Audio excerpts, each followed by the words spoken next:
பெண்களை இழிவா பேசுறது, அவங்களுக்கு எதிரா வன்முறையில ஈடுபடுவது, ஒதுக்கி வைக்கிறது எல்லாம் திமுகவினரின் டிஎன்ஏவில் இருக்குன்னு தமிழ்நாட்டுக்கே தெரியும். ஆனா சொந்த கட்சியில உயர் பதவியில இருக்கிற பெண்களை கூட அவங்க விட்டு வைக்கலங்கிறது ரொம்ப அதிர்ச்சி தான். கொடுமுடி வடக்கு திமுக ஒன்றிய செயலாளர் சின்னசாமி தன்னை பாலியல் ரீதியா வன்கொடுமை செஞ்சதா திமுக மகளிரணி நிர்வாகியே புகார் தெரிவிச்சிருந்தாங்க. அவர் மீது நடவடிக்கை எடுக்காம அவரை ராஜினாமா செய்ய வச்சு அவரோட ஆதரவாளருக்கே அந்த பதவியை கொடுத்து டிராமா பண்ணது வேற யாரும் இல்ல, ஸ்டாலின் குடும்பத்துக்கு முட்டு கொடுக்கும் முத்துசாமி.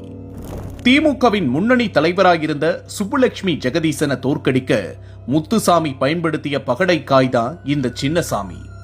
ஒரு மூத்த பெண் தலைவருக்கே இந்த நிலைமைனா சாதாரண பெண்களுக்கு என்ன நடக்கும்ங்கிறதுக்கு தினம் தினம் நடக்கும் பாலியல் வன்கொடுமைகளே சாட்சி. கோவையில கல்லூரி மாணவிய 3 அரக்கர்கள் சேர்ந்து பாலியல் வன்கொடுமை செய்த சம்பவம் தமிழ்நாட்டையே உலுக்குச்சு. அந்த அரக்கர்கள் 3 பேருமே ஏற்கனவே கொலை கொள்ளைன்னு குற்றச்செயல்கள்ல ஈடுபட்டவங்க. சம்பவம் நடந்த அதே நாள் ஒரு கொலையை செஞ்சிருக்காங்க.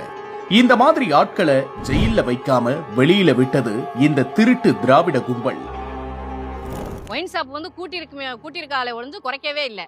அது மட்டும் இல்லை, இந்த பசங்களுக்கெல்லாம் சின்ன பசங்களுக்கெல்லாம் கஞ்சா போதை இதெல்லாம் கொடுத்து அந்த பசங்க ஸ்கூல் லைஃப்ல அது மாதிரி ஒரு இதை கொண்டு வந்து அந்த பிள்ளைங்களுடைய வாழ்க்கையே பாதிக்குது.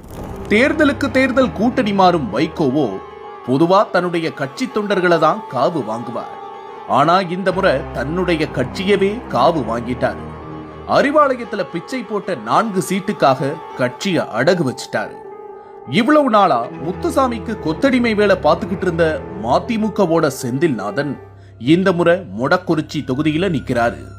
முத்துசாமியோட சேர்ந்து மக்கள் வயிற்றுல அடிச்சு சுமார் 100 கோடிக்கு மேல சொத்து சேர்த்தவர் தான் செந்தில்நாதன். பகுதியில் பாத்தீங்கன்னா முன்னாடி திமுக இருந்துச்சுங்க. இப்ப அவங்களே இந்த தொகுதியில ஆகாதுன்னு சொல்லி போட்டு மதிமுக கொடுத்துட்டு போயிட்டாங்க. ஏன்னா மதிமுக கண்டிப்பா இந்த இடத்துல ஜெயிக்கிறதுக்கு வாய்ப்பு இல்லைங்க. ஏன்னா அவர் இந்த பகுதிக்கு அறிமுகமே இல்லாத நபருங்க. அவர் பாதி பேர் பார்த்ததே கிடையாது.